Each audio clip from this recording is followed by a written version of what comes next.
The apple that changed everything. It was a bitterly cold winter morning, December 25th, 1642, in a quiet English village called Woolsthorpe. In a small, humble cottage, a tiny, fragile baby was born. He was so small and weak that people whispered he might not survive the night. Fate had already been harsh to him. His father had passed away before he was even born. Then, when he was just 3, his mother remarried and left, sending him to live with his grandmother. From the very beginning, Isaac Newton knew what it meant to feel abandoned, lonely, and unwanted. Yet, within this small, silent boy, a mind of extraordinary curiosity and brilliance was quietly awakening. While other children ran and played in the fields, Isaac would sit alone, observing the world with quiet intensity.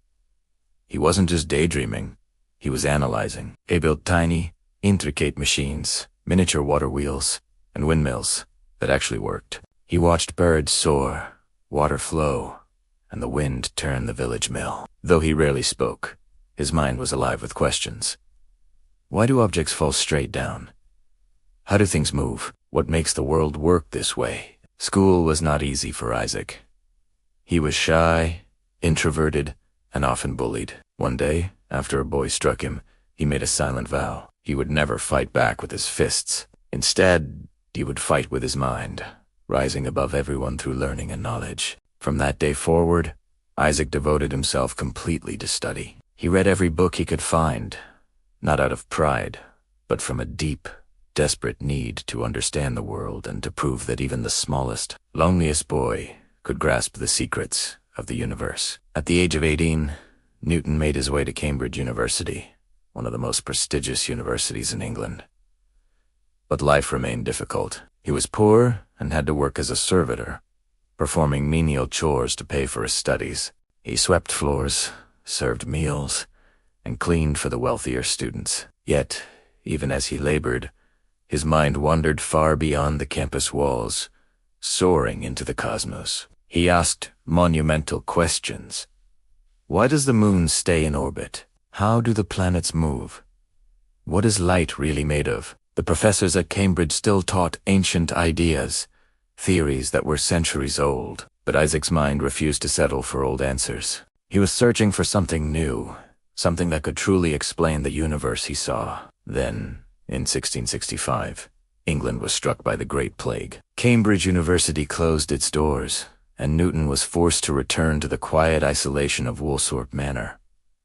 What seemed like a lonely, sorrowful exile became a crucible for genius. This period, which historians call his years of wonder, would change the course of human history. One quiet day, while sitting in his mother's orchard, Isaac noticed an apple fall from a tree. Now, the apple didn't strike his head like in the cartoons, but it sparked a fire in his imagination.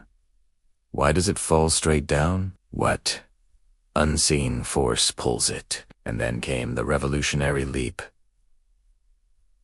Could this same force, Disame Pool, be what governs the moon and planets? Could the force pulling the apple also be keeping the moon in its orbit around the Earth? For the next 2 years, the world around him was in chaos. Yet Newton worked tirelessly in solitude. He invented calculus, an entirely new branch of mathematics that could describe motion and change with breathtaking precision. He discovered that white light was not pure, but was actually made up of all the colors of the rainbow. A secret he unlocked with a simple glass prism. And most remarkably, he formulated the idea of universal gravitation, a single, invisible force that could explain the fall of an apple in the orbit of the planets alike. He was seeing the hidden architecture of the cosmos. When Newton eventually returned to Cambridge, he didn't receive a hero's welcome. He faced skepticism and even outright hostility. A respected scientist, Robert Hooke, openly challenged his ideas about light and gravity. Others doubted his radical new mathematics. Sensitive and reserved by nature, Newton recoiled from the criticism. He withdrew. For nearly 2 decades, his revolutionary ideas remained hidden, locked within his mind, a silent testament to a genius, fearful of rejection. The greatest scientific discoveries of the age were kept secret from the world. Everything changed in 1684, when the great astronomer Edmund Halley, the man for whom Halley's Comet is named, decided to visit Newton. Halley was struggling with a problem about planetary orbits, and had heard rumors of Newton's brilliance. When he asked Newton about it, Newton casually replied that he had already solved it years ago. Halley was stunned, recognizing the monumental importance of Newton's work. He encouraged him, supported him, and even helped fund the publication of his masterpiece. 3 years later, in 1687, the world was gifted with Newton's book, Philosophiae Naturalis, Principia Mathematica, or simply Te Principia. It is considered one of the most important scientific books ever written. Within its pages lay 3 simple yet world-changing laws of motion that still form the foundation of classical physics today. First, a body at rest stays at rest, and a body in motion stays in motion, unless acted upon by a force. Second, the force on an object is equal to its mass, multiplied by its acceleration. And third, for every action, there is an equal and opposite reaction. But the crowning achievement was his law of universal gravitation. It was the revelation that the same invisible force drawing the apple to the ground also keeps the moon circling the earth, and the planets spinning around the sun.